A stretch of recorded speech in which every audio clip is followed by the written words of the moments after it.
क्योंकि पुतिन महाशय इन दिनों अपने आप को इस पूरी मीटिंग के अंदर सिग्निफिकेंट बनाए रखने के लिए कुछ धमाके कर दिए हैं। हुआ यह है कि इन्होंने हाल ही में एक ड्रोन का परीक्षण किया है। देखिए, ड्रोन अक्सर हम लोगों ने हवा में उड़ते हुए देखे हैं, लेकिन इन्होंने पानी के ड्रोन का परीक्षण किया है और उस पानी के ड्रोन को चलाया है न्यूक्लियर वेपन से, मतलब न्यूक्लियर एनर्जी से चलाया है।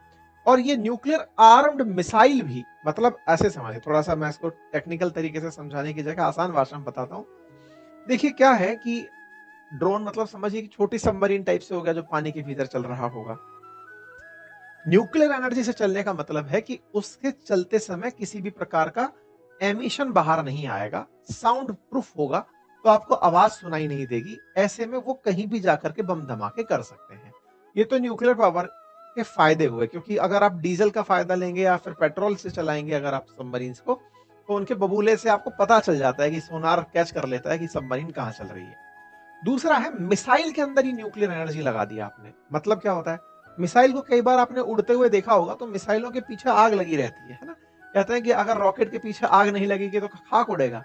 बिल्कुल वैसे ही अगर सोचिए कि आपकी एनर्जी का जो सोर्स है, जो आप उसके अंदर मिसाइल को पावर देने के लिए जो आप अंदर मसाला भर के रखे हैं रॉकेट के अंदर, अगर वो भी न्यूक्लियर एनर्जी ही हो, यानी कि न्यूक्लियर एनर्जी से ही मिसाइल उड़ करके जा रही हो, तो उसकी गति का अंदाजा लगाइए। क्योंकि कहते हैं कि न्यूक्लियर एनर्जी सबसे ताकतवर एनर्जी कंसीडर की जाती है। तो रूस ने हाल ही में क्या किया, न्यूक्लियर बम का परीक्षण नहीं किया, मिसाइल को जो एनर्जी मिलनी चाहिए वो न्यूक्लियर एनर्जी है। मतलब अब तक न्यूक्लियर बॉम्ब के रूप में लोग सोचते थे कि बम फटेगा तो नुकसान होगा, लेकिन उस एनर्जी से अगर मिसाइल उड़ेगी तो वो मिसाइल पकड़ में नहीं आएगी। आप ऐसे समझिए कि इनकी न्यूक्लियर मिसाइल इनके S-400 के पकड़ में नहीं आएगी। मतलब इतना तेजी से शूट करने वाली मिसाइल उन्होंने बना ली, और वो भी चलाने का तरीका ड्रोन से बना लिया। ड्रोन का मतलब पानी के ड्रोन से इन्होंने ये काम किया। अब जैसे ही इन्होंने ये धमाका किया, ट्रंप बेचैन हो गए कि यार ये तो बहुत आगे निकल गया। ऐसे में शी जिनपिंग से मुलाकात कर रहे थे और इनको पता है शी जिनपिंग हुआ, नॉर्थ कोरिया हुआ और रूस हुआ, ये तो सब एक ही हैं। तो ऐसे में नॉर्थ कोरिया ने भी इनके आते खेला कर दिया। मतलब ट्रंप इधर साउथ कोरिया आ रहे हैं, पहुंच रहे हैं, और उधर नॉर्थ कोरिया वाले अपना मिसाइल चला दे रहे हैं।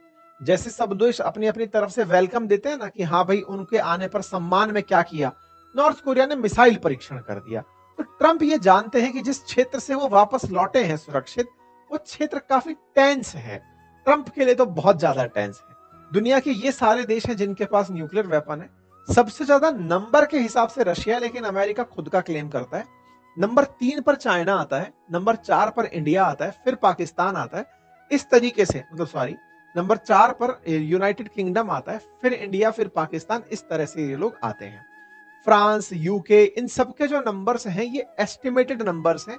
इनके द्वारा क्लेम नहीं किए गए। कभी ना कभी इनके द्वारा किसी ना किसी मीडिया के थ्रू इस बात को बाहर निकाल दिया गया कि लोगों में डर बना रहे कि हमारे पास न्यूक्लियर वेपन है। एनीवे, एक भी बम होना पर्याप्त है दुनिया में तबाही लाने के लिए, तो नंबर्स की ज्यादा तवज्जो देने की आवश्यकता नहीं होनी चाहिए। खैर, फिलहाल के लिए ट्रंप की तारीफ होने लगी इस बात पर कि उन्होंने शी जिनपिंग से मिलने से पहले धमकी दी और फिर टेबल पर बिठाया। ट्रंप के चाहने वालों ने इनकी भर भर के तारीफ की कि ट्रंप कितने अल्टीमेट नेगोशिएटर हैं कि शी जिनपिंग से मिलने जा रहे हैं और न्यूक्लियर परीक्षण की बात करके जा रहे हैं कि आओ टेबल पर बैठेंगे, लेकिन हमारे हाथ में कट्टा भी है। तो कुछ उस अंदाज में जाकर दोनों आपस में एक दूसरे से मुलाकात करते हैं। दोनों की मुलाकात होती है। शी जिनपिंग इस पूरी कहानी को लेकर के इस तरह से कहते हैं कि दुनिया के सबसे बड़े निर्माता हम हैं। निर्माता फिर चाहे किसी भी सेक्टर में हो, क्योंकि इस समय तो पूरी इंडस्ट्री ही चाइना से रन हो रही है। तो ऐसे में इनके अंदर का अलग कॉन्फिडेंस है कि भैया सुनो, आपके पास कार्ड्स हैं तो कार्ड्स बनाना जो है वो हमको आता है। इन दोनों के बीच में जो भी चल रहा है, हम तो अपने फायदे की बात करें तो अपने लिए तो बात इसमें है कि चीन और अमेरिका में जो भी बैठेगी सेटिंग, उससे भारत जरूर प्रभावित होगा, क्योंकि एक सेंटिमेंट बनता आ रहा है कि ट्रंप अब सबके साथ ट्रेड डील करते चले जा रहे हैं। तो देखते हैं रेसिप्रोकल टैरिफ पर इंडिया के साथ क्या होता है, वो भी आने वाले समय में पता चल ही जाएगा। एनीवे, आप साउथ कोरिया पहुंचते हैं, साउथ कोरिया में आपकी लैंडिंग होती है, आपको वार्म वेलकम मिलकर ले जाया जाता है। थोड़ी ही देर में शी जिनपिंग का जहाज भी आ जाता है। बढ़िया जहाज से आने के बाद में दोनों एक दूसरे से मिलने के लिए बुसान एयरपोर्ट पर ही 1.5 घंटे की मुलाकात का समय ले लेते हैं। दोनों की मुलाकात की तस्वीरें आती हैं। शी जिनपिंग और ट्रंप एक साथ कैमरे के सामने दिखाई पड़ते हैं। साउथ कोरिया के अंदर ये जो मीटिंग हुई है, इस मीटिंग के बहुत से लोगों को, देश को उम्मीदें थी कि ये मीटिंग कभी ना कभी जल्दी से होगी, मुलाकात होती है, तस्वीरें बाहर आती हैं, दोनों आपस में एक दूसरे के साथ बैठकर बात करने बैठते हैं। चूंकि ट्रंप जल्दी में थे, उन्हें लौटना था, इसलिए उन्होंने इस मीटिंग को किसी और स्थान की जगह एयरपोर्ट पे ही करना ठीक समझा। दोनों की मीटिंग्स होती हैं। इस मीटिंग के अंदर दोनों ने गुप्त रूप से बातचीत करी, मतलब किसी और कैमरा को वहां आने नहीं दिया। आपसी बातचीत हुई जिसके बारे में जानकारी फिर ट्वीट से ही पता चली। कैमरा पर्सन्स ने केवल दोनों को बैठे देखा। उसके बाद की जो बातचीत है उसमें कोई कैमरा पर्सन नहीं था, इसलिए बाहर आई बातचीत या तो ट्रंप के थ्रू आई है या चाइना के थ्रू आई है। तो ट्रंप ने निकलने के बाद अपनी तरफ से बताया कि 1 घंटे 40 मिनट मीटिंग चली है हमारी। इस तरह से ट्रंप उन्हें छोड़ने तक आए, बाकायदा शी जिनपिंग को उनकी कार तक, और फिर इन्होंने आकर के कहना शुरू किया कि देखिए, मैंने पहले ही कहा था हमारे बीच में ट्रेड डील हो चुकी है। ट्रंप ने ही अनाउंस किया कि हमने ट्रेड डील कर ली है। मैं कहकर आया था कि हमारे किसानों को सोयाबीन बेचकर आऊंगा, मैंने बेच दिया है। मैंने कहा था कि टैरिफ हटा देंगे, हमने टैरिफ हटा दिया है। मैंने कहा था रेयर अर्थ मिनरल्स चाइना वाला देना शुरू करेंगे, अब वो उसके लिए भी तैयार हो गए हैं। ये सारी बातें इन्होंने अपनी तरफ से लिख दिया कि चाइना रेयर अर्थ देने के लिए तैयार हो गया है, सोयाबीन खरीदने के लिए तैयार हो गया, और बदले में हमने 10%, क्योंकि ये हमसे सोयाबीन खरीदेंगे तो मैंने 10% टैरिफ कम कर दिया है। तो कुल मिलाकर के अब अगर पहले 55 था तो अब 45% टैरिफ रह जाएगा। इस तरह से ट्रंप ने 10% की इनको मोहलत दे दी। ये जो ट्रंप की कही बात है, क्या इस पर चाइना को कोई बयान आया? देखिए, चाइना ने पहले 57 था तो अब 47% रह गया। इनकी जो बातचीत हुई, जो ट्रंप ने अपनी तरफ से कही कि चीन अब सोयाबीन खरीदेगा, इनके बीच में डील पूरी हो चुकी है, रेयर अर्थ चीन देने को तैयार हो गया है, ये ट्रंप के बयान है। चाइना का इस पर अभी तक कोई बयान नहीं आया है। चाइना की तरफ से इस पर कोई प्रतिक्रिया नहीं आई है। एक प्रतिक्रिया जो आई वो चाइनीज एम्बेसी जो यूएस में है उसकी थी, और उसने क्या लिखा? The two sides should think big, दोनों देशों को बड़ा सोचना चाहिए, and recognise the long term benefit of cooperation and must not fall into vicious cycle of mutual retaliation. एक दूसरे पर ये जो रिटेलिएट करने का नेचर है, तुमने ये किया मैं ये करूंगा, तुमने ये किया मैं ये करूंगा, इससे बचना चाहिए। दोनों देशों को आगे बढ़ना चाहिए, एक दूसरे के साथ बढ़ना चाहिए, लेकिन बदले की कार्रवाई में आगे नहीं बढ़ना चाहिए। ये ट्वीट के मायने निकाले जा रहे हैं। इसमें लिखा गया है कि चाइनीज इकोनॉमी बहुत बड़ी है, और इसमें यह भी लिखा जा रहा है कि we have confidence and capability to navigate all kind of risk and challenges, अर्थात हम हर तरह के रिस्क और चैलेंज से निपटने के लिए सक्षम हैं। ये चाइना की एम्बेसी जो यूएस में है उसके द्वारा बात बोली गई है। अर्थात चाइना वाले इस मीटिंग को सक्सेसफुल नहीं मान रहे। ट्रंप ने जो ट्रेड डील चलाई, ये बिल्कुल वैसे ही है जैसे ट्रंप ने कहा कि भारत और पाकिस्तान के बीच में मैंने शांति वार्ता कराई, लेकिन भारत ने कभी स्वीकार नहीं किया। पाकिस्तान स्वीकार करके खुश हो गया कि हां ट्रंप साहब, आपने मेरी जान बचाई। ऐसे ही अमेरिका और चाइना के बीच में जो ट्रेड डील हुई है, इसको केवल अमेरिका चिल्ला रहा है, चाइना कुछ नहीं बोल रहा है। चाइना नहीं बोल रहा है, इसका प्रमाण क्या है? जब भी ट्रेड डील होते हैं तो साइन होकर के एक दूसरे के साथ में किताबें एक्सचेंज होती हैं, पत्र एक्सचेंज होते हैं, डायरी एक्सचेंज होती हैं। ऐसा कुछ भी यहां पर नहीं हुआ, यानी कि ऑफिशियल कुछ नहीं हुआ। ट्रंप ने केवल मीडिया को बाइट देने के चक्कर में बयान देकर निकल गए कि तुम मेरा सोयाबीन खरीद लो, अब मैं चलता हूं। बस सोयाबीन बेच करके अपने किसानों को, अपने वोटर्स को खुश करके यहां से निकल गए। इसीलिए हेडिंग बनती है no formal trade deal agreed, कि दोनों के बीच में कोई फॉर्मल एग्रीमेंट नहीं हुआ, लेकिन ट्रंप ने मीडिया में क्या फैला दिया? डील हो गई, डील हो गई, डील हो गई, ताकि ट्रंप को इज्जत मिले उनके देश में कि देखो ट्रंप कुछ कर लौट रहे हैं। कुछ भी नहीं हुआ। चाइना की प्रतिक्रिया से साफ दिख रहा है ये सब कुछ वही की वही खड़ा हुआ है।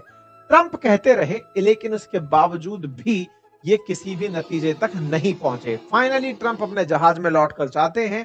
अब जब लौट जाते हैं तो हमारे देश को लेकर बातचीत होना शुरू होती है कि भाई ट्रंप ने शी जिनपिंग से मुलाकात कर ली, मोदी जी से मुलाकात कब होगी? मोदी जी पहले जाकर अपने दोस्त को बधाई तो दे आए थे, लेकिन जब गए थे ट्रंप ने उसी समय हम पर रेसिप्रोकल टैरिफ का बम फोड़ दिया था। ऐसे में भारत इनसे मिल तो नहीं रहा है, लेकिन अमेरिका ने कुछ अच्छे साइन देने शुरू कर दिए हैं।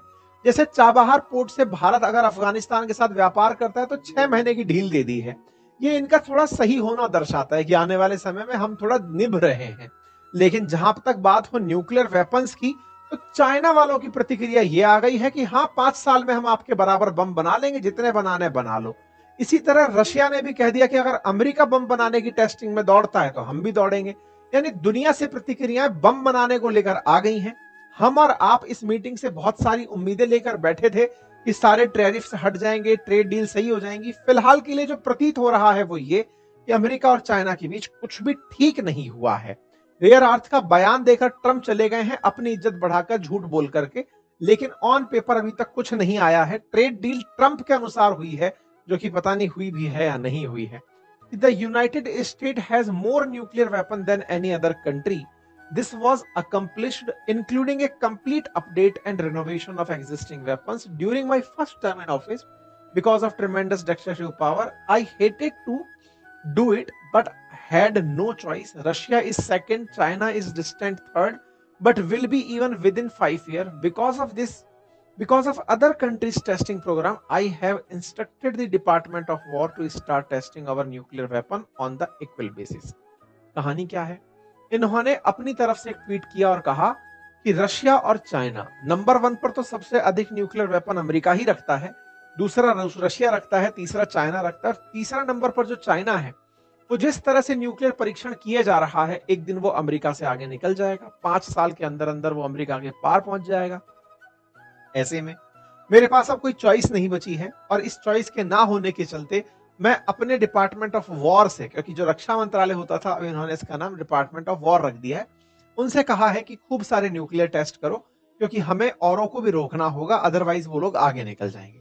अब पूछेंगे इस ट्वीट का मायना क्या है?